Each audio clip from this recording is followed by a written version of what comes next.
Here in St. Louis, the Endangered Wolf Center has been around for over 40 years, but it is the best kept secret in St. Louis, and we don't want it to be that way.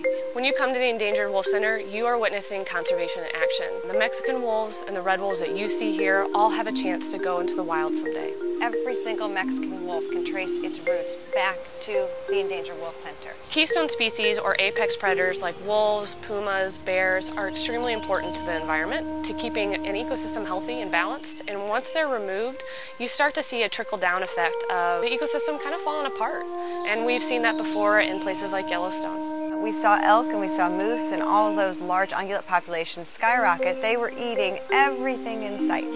And so all of the trees, all of the riparian areas where beavers used to have their dams and songbirds lived in those trees, they were eaten down to just the very nubs.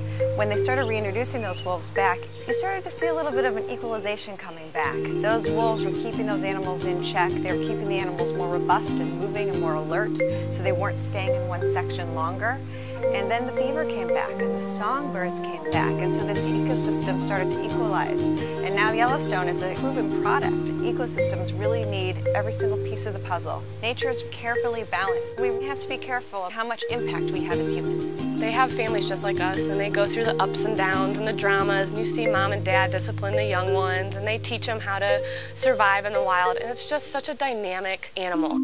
Marlon Perkins was the director of the St. Louis Zoo in the late 60s, and he was the host of Mutual of Omaha's Wild Kingdom. He and his wife Carol founded the Endangered Wolf Center in 1971. Education is a key component to recovering endangered species, and so we have tons of different fun programs for people to come and learn about the endangered canines that we're taking care of. The more you know about endangered species, the more you can help, the more you're empowered, and the more you can pass on that information to others. Ultimately, conservation is about people.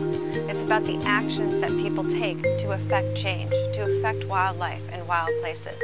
It's learning how to recycle, making the right choices on the products that you buy that affect trees and wildlife across the planet, doing those little things every single day. Conservation is something that's not just for scientists, it's not just for researchers, but it's for every single person, and you can make a difference.